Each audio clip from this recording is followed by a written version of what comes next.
Well, hello, classic Honda fans. Today we're with Kyosho of such things. So it's a blister pack. I bought it used here locally, so I don't have the original box, but there must have been a Honda collection, seeing how this card says so. And let's see if I can make out any of this Japanese here. Replaced the S600 previously. In '66 it came out, and it makes around 70 horsepower out of its almost 800cc inline four-cylinder. I'm reading this off Wikipedia. I can't read Japanese. Okay, anyways, I don't know why I laugh at my own jokes, but I do. So we got those colorways. Today I got the yellow one, and that's their typical stuff. It's going to be screwed to the base, just one screw. What else is Wikipedia saying? This engine would rev up to 9,500 RPM, which is very high even by today's standards as far as gasoline-powered engines go. And you gotta remember, Honda was a motorcycle company. They just happened to delve into cars later on. So the first 1,000 or so of these S800s were actually chain drive to the rear, just like a motorcycle. It also looks like a relatively small vehicle just based on that guy laying on the ground, but I'll really drive it home in a second. But let's see here, get the comparison here. Here's the rear view. Alright. So after those first 1,000 units, they moved to a more conventional live axle rear end and a drive shaft like normal cars would have. So I mean, I don't know if this guy is just a giant, but I have a suspicion this is just a miniature death trap, because again, these guys used to make motorbikes. Alright, so these also came in hardtop form. And in fact, if you really love this car, there's some resin models coming out of this as the coupe. And I think YM Model makes them, but I just don't like the colorways. Once they put out a colorway that I like, I'll probably pick it up.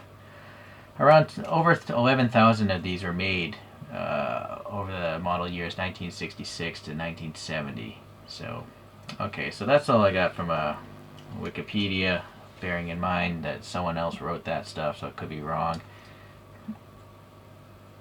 Alright. This is really small. Yeah, just holding it in my hand. I don't know. There's a lot of fingerprints here. But I went over this with a tissue. A lens cloth. So that's not good. Hold on, let me come back. I went over it with a wet Q-tip, but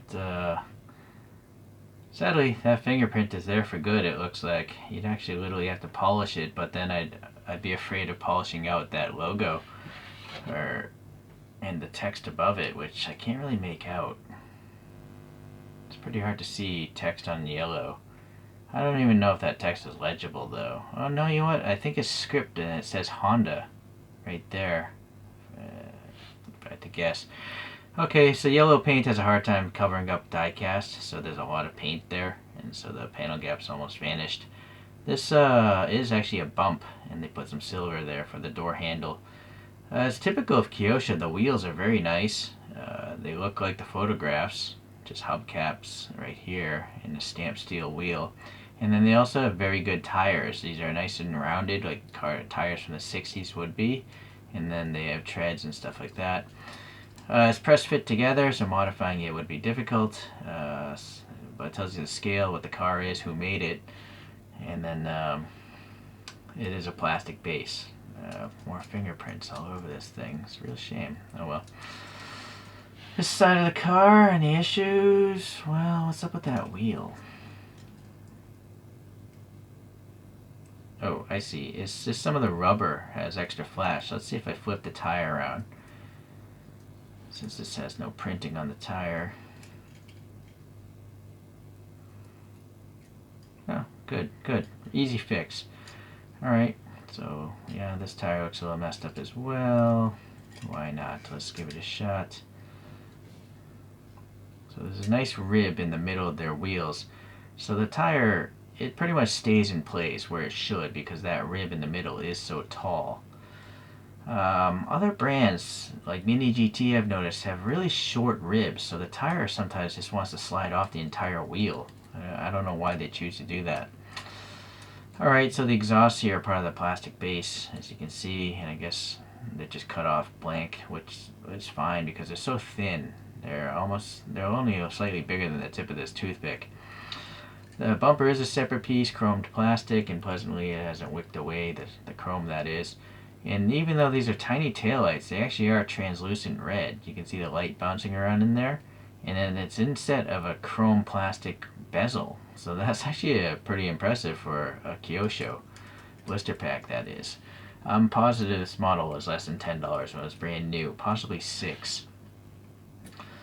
Okay, Honda's printed nicely there. This is all paint. There's no decals with Kyosho in most cases, so very nice.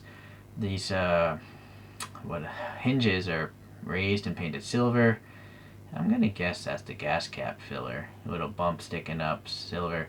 And I really like this chrome line. It's going from the bumper, starting above the bumper, and it's going around the whole shoulder of this, going up to the headlight. And it's raised, painted silver, very nice. And then this one actually has separate mirrors. You know, I always give TLV a hard time because a TLV costs 3 to 5 times as much as a blister Kyosho, and so often they don't even have mirrors. It's kind of weird. Some venting in there, the raised and painted silver wiper blades, and then this whole surround is painted. It's all one clear piece of plastic, just painted. I guess the angle of that windshield seems pretty appropriate comparing to the photographs. Naturally, you have an open top here, and then a nice ribbing there, a stick shift, and some air passing between the steering wheel spokes, and a whole bunch of buttons and stuff like that molded in, some gauges. So really good details one would expect from a Kyosho. Molded, that is. Yeah, some vent details even on the dashboard. For such a tiny model, it's really cool. Alright, look in the headlights. Again, clear plastic. No weird paint like Greenlight or Auto World or... yeah, they use clear lenses. Very cool. And they're instead of a chrome bezel, so it's a two-piece headlight system. Very nice. And then the Honda badge there is printed well enough. And then we have a slight texture here in the grille. And these turn signals are nice and orange. So, and then what is this? This is actually recessed as well. This little slot here. So that's cool. Separate bumper, chromed plastic. Vents here, but no paint. But that's fully acceptable. And I think almost all Kyoshos roll. This little guy rolls very well. Although it seems a little too nice to be running on a Hot Wheels track.